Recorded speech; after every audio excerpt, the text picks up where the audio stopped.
It has been said that a great athletic director doesn't just manage coaches. They mentor them, model integrity, and create a culture where leadership is contagious. Let's talk about leading the leaders on today's episode of the Playing with a Purpose podcast.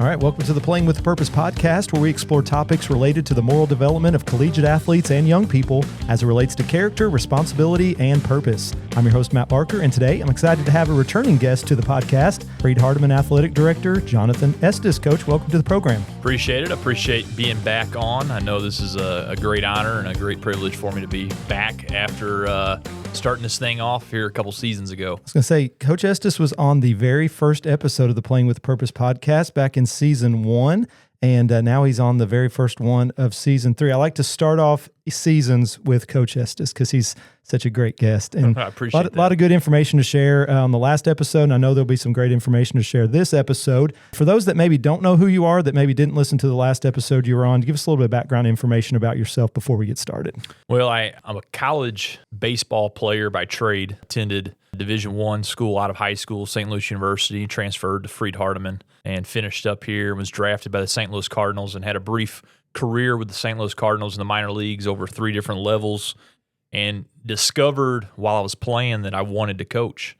And so my dad had been a high school coach in the St. Louis high school area for many, many years, coached baseball, basketball, football, softball, did a little bit of everything. And so I had that in my blood, and discovered that it was really what I enjoyed, being around the game. So when I got done playing with the Cardinals, had a couple years I spent at the high school level. Have coached high school basketball for 5 years, high school baseball for a couple years, and then got my first college coaching job at Harris Stowe State University. Spent 3 years there, 13 years as head coach at Freed-Hardeman, and now starting my 4th year as the athletic director here. I've got 3 kids and have been very, very active coaching all of them all the way up, baseball, basketball, soccer. I've got a 10-year-old daughter now that I've been coaching for the last few years. So I've gotten a chance to do a little bit of everything from youth all the way up to college. I have just enjoyed and been blessed being around the game and the many lessons that it teaches. And oldest son will be a freshman playing college baseball at Freed-Hardeman this fall. So we're excited about having kids at various levels now, college, high school, and still youth sports. So just enjoy being around all types of athletics. I enjoy all types of sports, and privileged to be here today to talk a little bit. Yeah. So one of the things you mentioned in the last time we talked on the podcast was, I mentioned you were a college coach and then you transitioned to be an athletic director, and you've done that for the last few years now.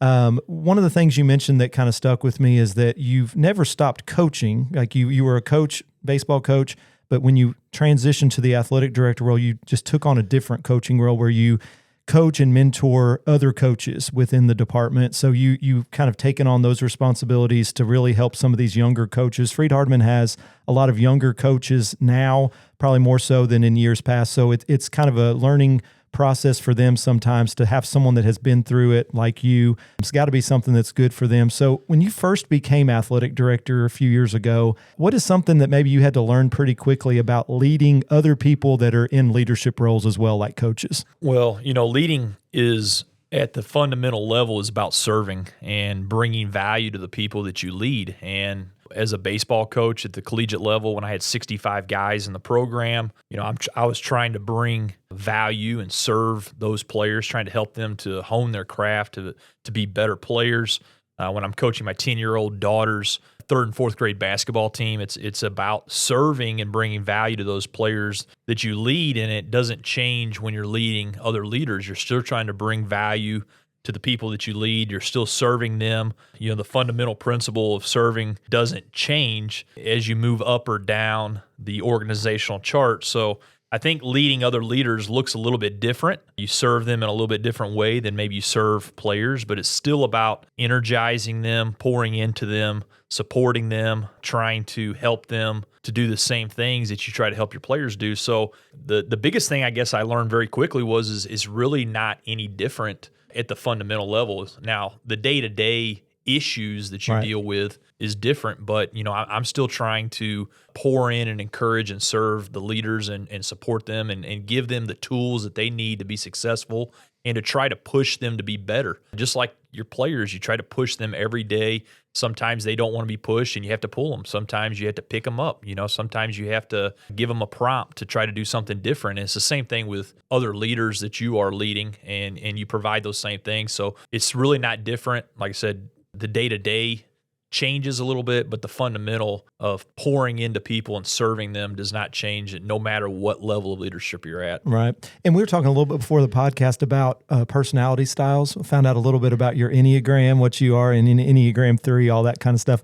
I'm kind of a guy that likes to do these assessments and things. How much does personality play into how you work with each of the coaches? Each coach is going to have a little bit different style, a little bit different personality. How did you learn how to deal with different people that had different personalities, different ways of doing things, how you relate to them and encourage them? Well, knowing people and developing those relationships is very, very important. And it's no different when you're developing relationships with your players. Some players you can go, when I would go out and make a mound visit, I would have to encourage them. Yeah. Some of them I'd go out and I'd challenge them and just get in their face and just like really give it to them. And that's what they needed in that moment to make an adjustment. So it's no different when you're leading coaches. Everybody has different personality styles. They have different ways of dealing with day-to-day things that they're dealing with. So learning how to talk and how to encourage and when should I go in and talk to that coach? There's something that we need to talk about. Do I do it? Do I wait a couple days and do I go in and I talk about it and then come back a few days later and find, so it's just finding out, how each person manages different things and their personality, as you mentioned, and trying to deal with people on an individual level. And that's really, I think, one of the core tenets of leadership is developing relationships. You can't lead people that don't want to follow or don't want to be led. And so, developing those relationships is integral to having any type of influence. Yeah. Thinking about qualities of coaches, a lot of times when we think about athletic departments, the one that seems to get all the praise or all the criticism when a hire is made or if something goes well or goes bad, that kind of a little bit falls on the athletic director because they're the ones making those decisions on who's hired and things like that. So when we think about the qualities that maybe you're looking for, places like Freed-Hardeman, other NAIA schools probably look at some other things besides just wins and losses a little more than other schools, just because you got to think about the culture, you got to think about character. So a lot of other things outside of just the wins and losses. So for you in particular, what qualities do you maybe look for when hiring coaches who will lead well? You alluded to it earlier. We've got a lot of young coaches. I've had the opportunity just in the last 4 years to hire a lot of coaches. We've hired a sports information director, head cross country coach, golf, tennis, women's soccer, volleyball, women's basketball, baseball, esports, cheerleading. And then we've had 8 different assistant coaches over the last 4 years. So, I mean, that list right there, we've had a lot of people, and it doesn't change from person to person. We value character. We value that over X's and O's. And I really think that if people have the love for their players, they are in the mode that they want to develop and grow their players, that they have a really solid work ethic, they're going to learn X's and O's. They're going to learn what it takes in order to be successful, drawing up a game plan. But you have a much harder time teaching those character traits of work ethic and love and having a relationship. So we've really prioritized that. And, some of the coaches that we've hired, quite frankly, people have, they've been really shocked because the teams have been so successful so fast. And I really haven't been shocked when some of those things have happened because I know the character, the work ethic, the love, and the players love to play for coaches that they'll, if they have a coach that they'll run through a wall for, then they're going to play a lot harder than the coach that maybe knows all the X's and O's, but they don't want to be out there at practice. They don't want to be out there in the game. So we have the luxury of trying to find the right fit for our coaches. Just like when we recruit, we try to find the right fit of kids. Yeah. And so we've been really blessed to have great coaches with great character, and they all support the mission. We have a lot of coaches that attended Freed-Hardeman, or if they didn't attend Freed-Hardeman, they appreciate the mission, to develop our students' God-given abilities for His glory. Yeah. And so when you have people that are all on the same page, you can row that boat in the right direction. Yeah, and this is a side note too. This is I can't remember on the press release I saw where Freed-Hardeman was a Gold Star institution, which is a Champions of Character award that is given. And I believe that there was quite a few of the schools in our conference also received this honor as well. But it just goes to show you that this is a department-wide thing. This is not just one sport receives an award. Freed-Hardeman is consistently the last 4 or 5 years has received the Gold Star, which is the top one, and maybe was a perfect score. Perfect score, 100 out of 100. That's one of the things that we're extremely proud of. The last 3 years, all of our teams have been NAI scholar teams, which means that they have a 3.0 team GPA or higher. And our department-wide GPA this last spring was 3.47, which is borderline unbelievable to say that out loud and to listen to what I just said. We know 340 athletes averaging almost a 3.5 GPA is unbelievable. And so that just speaks to the character. And like you said, it's not all about wins and losses. We're trying to develop these people to be productive members of society, and having coaches that value that just as much, if not more, than the record is what we're looking for. Yeah. And you mentioned a word earlier. You said this is something that's prioritized, right, within a department. And you think about all the different coaches that, the work in the department, you as kind of the person that ensures that some of these things are getting done. How do you, when you have so many different people you're working with, and this is a priority, how do you ensure that the department's culture and values filter down, not just to as a department as a whole, but each team? You mentioned that each coach has these values and tries to develop this culture. How do you do that from a managerial standpoint of these are the things that we need to do as a department? Each team needs to adhere to these values. What are some things, maybe practical things you do to make sure that's done? To go back to the last point and the last question, when we interview coaches, that's one of the things that we talk about is just making sure that our coaches that we hire and we bring in are on board with our mission. And, it's important that you have a clearly articulated mission, value, and principles that you stand upon. And that's one of the things that we have discussed and defined within our department. We talk about it at all of our meetings. It's something that the coaches hear over and over again. It's something that when we have sessions with our teams, we talk about. So it's something that when you talk about culture is developed because of what happens day in and day out. It's not just something that, you get up one time a year and say, hey, this is who we're going to be. It's what you talk about every single day. And so it's that consistency that is very important. We push our coaches to set up those cultures within their program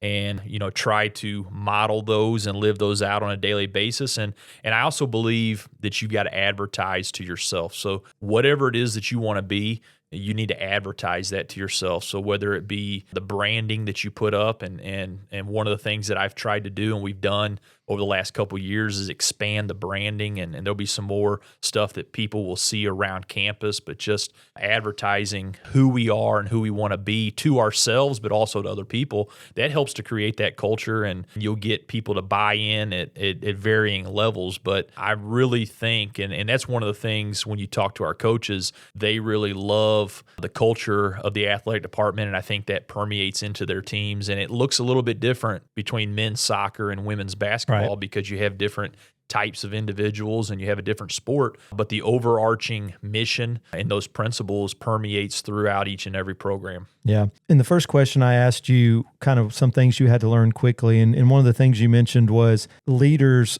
in essence, what they're doing is serving. And that's very much a biblical principle as well. When we think about servant leadership, Jesus was one of the best servant leaders you could ever think of, washing people's feet, all these different things. Leaders, in essence, what they're doing is serving others. You might be serving these other coaches in ways that you can assist them and things like that. So I'm assuming a lot of that comes from your personal faith. How has your personal faith or character influenced how you lead and maybe how you expect others to lead, maybe taking on that servant role? Well, as I've gotten older and I guess more mature through coaching and then obviously in the athletic director role, it's become more and more apparent that this is what I've been called to do, is to try to serve other people in the way that in and the role and the opportunity that God's given me to do that. So, you hit the nail on the head when you talk about, I can't separate who I am as a Christian from who I try to be as an athletic director. And I think it's, you talked about Jesus, and he led the apostles, and we see examples of where they didn't always understand or get it the first time, or they struggled and they messed up, and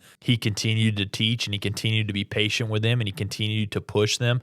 And it's the same thing that leaders that we're called to do is like our kids aren't always going to get it the first time. They don't. Right. We have to tell them over and over again. Our players aren't going to get it. And even sometimes our coaches struggle to make adjustments or get caught into bad habits, or maybe don't do things that they're supposed to be doing. And as a person of faith, we give them grace. We approach that situation and we try to help them grow and push them in the right direction. So I think that those things are married together, who we try to be as servants and as leaders, and we do that and try to be just like Jesus was. Yeah. And speaking specifically about the things that you would do, you mentioned that sometimes you have to, maybe this is something that some coaches might struggle with initially as far as developing some of these things, not just having that wins and losses mindset, but focusing on some of these other things.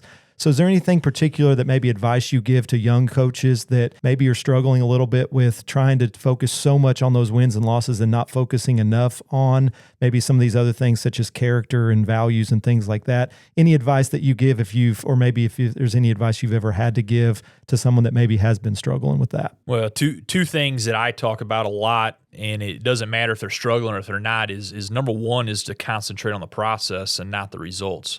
There are things that we can control, and there's things that we can't control. So, controlling the controllables, and we can control our attitude and our preparation and our effort. We can't control the results a lot of times. So it's that process that I really encourage our coaches to focus on. The wins will come when you're doing things the right way. Yeah. When you put the right people in the right situations and you're doing things, and really the game will reward you on its timetable, not on your timetable. So, just focusing on serving and loving and being the right thing and being the right person and being the right program and having the right culture, if those are the things that you're focusing on, the wins will follow. And it was cool during 2018 season when in baseball, when we went to the World Series for the first time in school history and made a run to the national championship game. I felt like that year we focused less on baseball and more on culture and loving each other and things of that nature. And it was interesting to me, and it was a real learning experience that was the most success that we had ever had. Yeah. And we focused on being successful baseball-wise the least amount that year, and that parlayed into a really successful 2019 season going back to the World Series. 2020, we were headed in the same trajectory before COVID hit, and 2021, 2022, back to the national tournament. So when you focus on the right things, when you concentrate on the process and not the results, then you're usually going to be more successful. So that's my advice, not only to young coaches, but to old coaches, young players, everybody, is just control the things that you can control. And usually things will work out the way they're supposed to. And even if they don't, you can't control that anyway. Yeah. Right. So thinking about, you mentioned earlier, in order for someone to want to be led by someone, they have to respect them. So respect is a big part of this. I think trust is another aspect that, the coaches that you lead and help and assist and all these things, they have to trust that you have their best interest in mind and all these different things. So there's obviously times, though, that maybe are not always great. Athletic director, there might be some tough decisions that you have to make as far as coaches. So how do you build trust and have them kind of adhere to these values that you want them to adhere to while still maybe have to hold them accountable? Maybe they don't do everything right and you have to maybe correct them. How do you balance that with still having that respect and trust, but also holding them accountable? Well, I think trust is built through, a couple things. One is being consistent, not overreacting, not underreacting. It's just being consistent and here are our expectations. And when you veer and go off from that, then there may be a conversation that needs to happen. Being honest. One of the quotes that I love and took from John Wooden, he said, "I'd rather a player be mad at me for a couple days because I told him the truth than to be mad at me in 30 years because I told him a lie." Yeah. And so it's the same way I tried to approach that with my players when I coach them, and now with coaches, I don't want to act like everything's okay when it's not, because later on there's going to be regret and disappointment. And sometimes it's tough to have a hard conversation right now, but you have that, and usually people grow. And if you're consistent and you're honest and you communicate, articulate what the expectations are, and have consistent feedback on how they're meeting or not meeting those expectations, those conversations are a lot easier to have when there's consistency. And you have that relationship. And you have that relationship. If I tell you, hey, here's what my expectations are, and then I don't revisit until a year later, and you've done 49 things wrong, and I've never addressed those, then why are you all of a sudden coming to me telling me all these 50 things I did wrong? Yeah, it's like, what in the world, But if we talk about it after number one, then it's going to be a lot easier conversation on number two. And hopefully we'll never get to 49 if that's the process. Yeah. So thinking about too, we think about, and you might have touched on this a little bit with the talking about being honest and different things. Maybe what are some common leadership mistakes that you see in coaches? And it could be something where maybe they have to learn that they need to be more honest with players, in certain situations, and they learn the hard way on some of those things. But any other things that maybe come to mind, leadership mistakes that you see, maybe in younger coaches even, that maybe they just don't know some of the things just yet that you have to kind of coach them and help them on as far as leadership goes? Well, two of the things that I see sometimes are stubbornness, thinking that we have all the answers and don't look for help, or we don't listen to people that are trying to help us. That's one of the things. Being coachable is something that we look for in players. We want players that want to be coached, because we're going to coach them up. And if they listen to the things that we say to them as a coach, then they're going to be a lot better player. And it's the same thing as coaches. We have to be coachable when people come and talk to us about maybe some ways that we can improve. So, people that are stubborn, that think they have it all figured out, and one of the ways that I try to deal with some of those situations is just asking questions of those coaches, helping myself understand and helping them to talk through situations so that maybe they realize that they don't have the solution or they don't have all the answers, trying to get to the bottom of it. Another one that is big is sometimes we aren't accountable for our mistakes. And we all make mistakes. We all struggle. We all do the wrong thing from time to time. And it's very important that we acknowledge when we struggle, when we make mistakes, that we say, hey, I made a mistake, that we learn and we grow from it, and we try to improve. And sometimes you see young coaches or young leaders, they think that mistakes are a sign of weakness. So they double down and they'll double down and act like, hey, no, I made the right decision. When I used to go out and talk to umpires and discuss calls that I may not have agreed with, sometimes you'd go out and talk to an umpire that clearly made the wrong call, and they would double down and say, no, I saw it and I got it right. And you'd walk back to the dugout with little respect for that umpire versus the one who you went out there and they said, hey, I was in bad position. I might have missed that. I missed that one, or I might have missed it because I was in bad position. I couldn't argue. I could just say, hey, try to do a better job getting in better position next time or whatever. So I have a lot more respect for those umpires that said, hey, I may have missed that, or I may not have got that right, or whatever the case might be. So, just understanding that we don't have all the answers, that other people may have perspectives that we don't, that may help us in situations, and then just being big enough and mature enough to say, hey, I made a mistake, and I'm accountable. I need to do better in that area, are two things that I think would help a lot of leaders to not only develop the trust, going back to the previous question and comment, building that trust and consistency and honesty with the people that we lead, but also the people that are around us that are evaluating us and looking to see if this is a person that I want to be led by. Yeah, I mean, and you would think your players would respect you a lot more, even though that a lot of times coaches probably think this is showing a sign of weakness by me admitting that I'm wrong. It's got to be encouraging to your players to hear like, hey, he's willing to admit when he messed up. I need to be more willing to admit when I mess up with my teammates, with whatever it is that's going on. It's got to encourage them to maybe be a little bit more honest with themselves as well, I would think. Yeah, I went through a period. I'd read Jocko Willink's book, Extreme Ownership, and there would be times at the end of the game where we would lose 4-3, and I would apologize to the team. Hey, I made the wrong decision right there. I could have made a better pitch call right there, whatever. And it was interesting, me trying to take ownership of some of the mistakes that I'd made coaching or some of the decisions that I had made with the team. A lot of times they'd come back and say, no, coach, that was that wasn't your fault. Like, I Yeah. should have executed the pitch. You know, Yeah.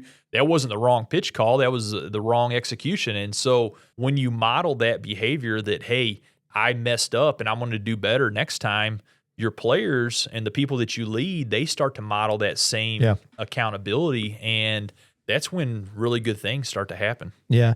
One of the questions I had on here too, we might have touched on this already, is when you're evaluating whether a coach is leading effectively, maybe their effectiveness as a coach, or whatever it is, beyond the wins and losses. I think maybe one of the ways that came to my mind was, well, you can tell a lot about the culture of a team by its players, right? If a coach is leading in a certain way, the players are going to be responding to that coach in a certain way. They're going to live their life a certain way. They're going to play the game a certain way. So maybe it's just as simple as you can evaluate a lot about the leadership of a team by the players and how they respond. But anything else that comes to your mind when thinking about how you evaluate the leadership effectiveness of coaches? Now, you're exactly right. Coach McCutcheon, my predecessor as athletic director at Freed-Hardeman, used to say, we'd talk about excellence, and he said, excellence is one of those things that when you see it, you know it. And it's the same thing with teams who are being led in the right way. You see that team, the way that they interact, not only on the court or on the field, but off the court, off the field, how they go through adversity, how they take advantage of opportunities, how they treat their opponents, how they treat the facilities workers that are cleaning up or doing things. You can just see how they go about their business in the restaurants and the hotels. You see all that, and you see excellence and know that it's there and know that they're being led in the right way and that they're buying into that vision. So excellence isn't just, hey, we had a great year because we went 30-5. It transcends the record and goes to every single aspect. What type of student athletes are they? Talking about what they're doing in the classroom, what they're doing in the community. And when you have a bunch of different people, I tell you, we've had the Roar Awards the last few years where we've honored our student athletes, and we have 3 different awards that each team gives out. One of them is best teammate, one of them is best Christian example, one of them is the team MVP, and the teammates vote for those.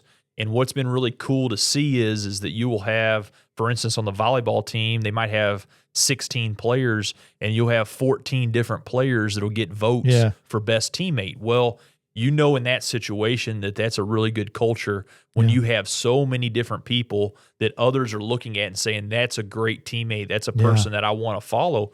That's a really great culture situation versus if every vote went to 1 or 2 different people, then, that just shows that, hey, we're really top heavy, but we don't have depth when it comes to really great culture. So, excellence is something that stands out when you see it, and it's something that you can evaluate just by opening your eyes and seeing how things are going on a day-to-day basis. Yeah. And it's got to make those winning, like you said, more special, because like you talking about your 2018 team that you had, the wins, they came, but it was more special because of the players that you were coaching, the excellence they were showing, the culture they were kind of developing, and the love they had for each other. It's got to make it a lot more special to have that on top of the wins. You also have all that camaraderie and togetherness as a team as well, I would think. Yeah, I can't imagine trying to do something and be successful at it when you don't enjoy the people that you're doing it with. If you're not enjoying the environment, it's going to be really hard to be successful. And so those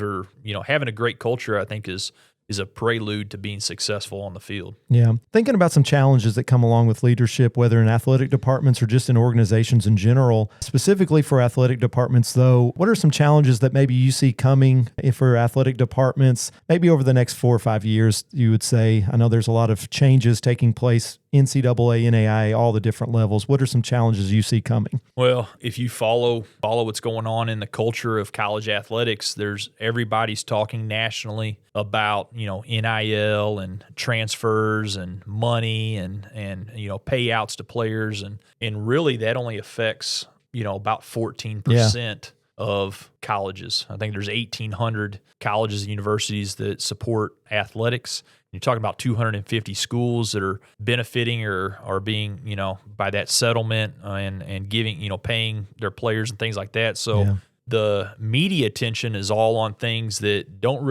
we don't deal with on a day-to-day basis. We're not recruiting kids that are concerned about making 6 figures playing basketball. We're recruiting kids that want to buy into the culture and the mission that we've talked about already previously in this podcast. So I think some of the challenges are for athletic departments is we have to tell our story. We have to tell people who we are and what we stand for, because what I see on ESPN and in the national media isn't what's happening in our universities, the 86% that aren't involved in that. So I think that's one of the challenges is to tell our story, tell people who we are, how we differentiate. We're trying to bring players in and to graduate and stay here for 4 years and to become productive members of society. And that's really not what the message is at the highest level. So that's one of the things that I think that we have to educate recruits. We have to educate the community. We have to educate parents.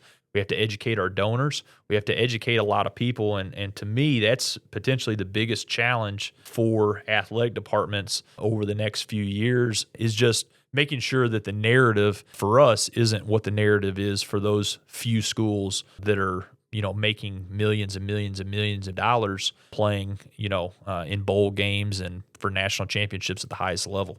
Yeah.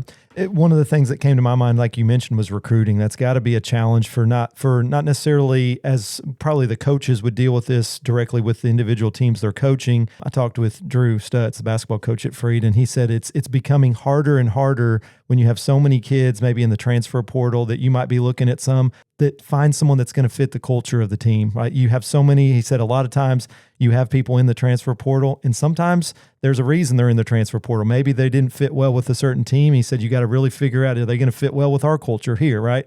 And he said the biggest challenge with recruiting is like you said, telling the story, telling the narrative of what we're about to make sure that they're going to fit that. Because if they don't, it's going to be a really long year. And he said he's had challenges with that with players he's brought in before, and it can just really damage a team if you have the wrong people in the wrong places. It can really hurt the team atmosphere, I guess. Yeah, you've seen that in youth sports start to happen over the last 10 years or so, where, when I was playing growing up, we played for the same summer team, for 4 years in a row, freshman through senior year. Nowadays, you have kids that are coming out, they've played for 2 or 3 different teams per summer sometimes. No loyalty. There's no loyalty. It's all about, hey, I'm going to go do this or I'm going to go do that because this is what's best for me. And you have a very transactional mindset for some of these athletes and some of their parents, as well, that, hey, I'm going to just go where the situation's best for me.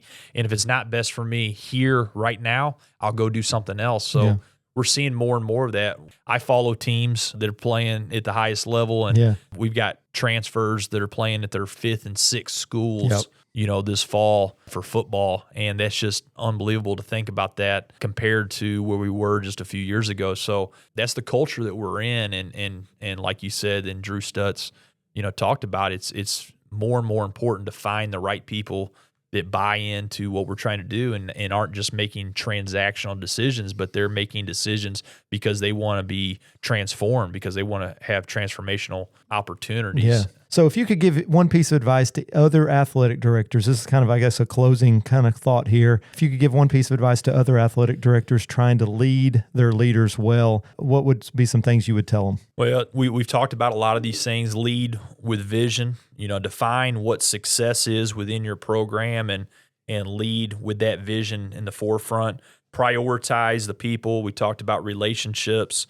Develop those relationships and really prioritize those. Model character and consistency. We talked about that. Just be the same person every single day. Communicate.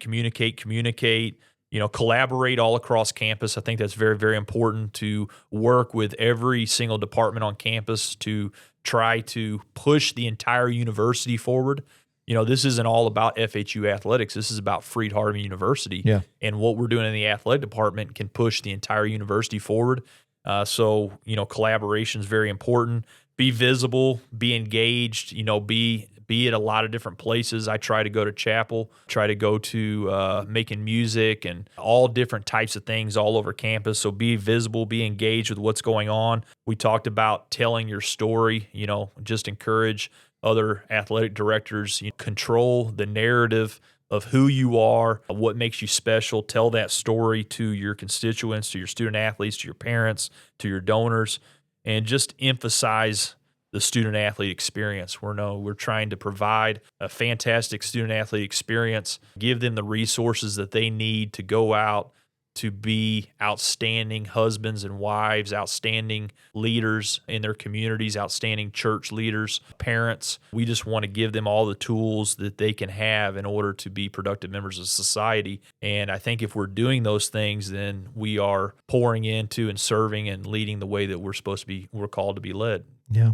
Great thoughts. Appreciate you coming on, Coach. Appreciate all the work you're doing at Freed-Hardeman. Obviously, you've worked at Freed-Hardeman for, going on 17 years. My 17th year. Yeah. So appreciate all the work you've done coaching, as well as the work you've taken on with being athletic director. Most of the years that you've been athletic director, we've been a gold star. So, just we can keep that going forward.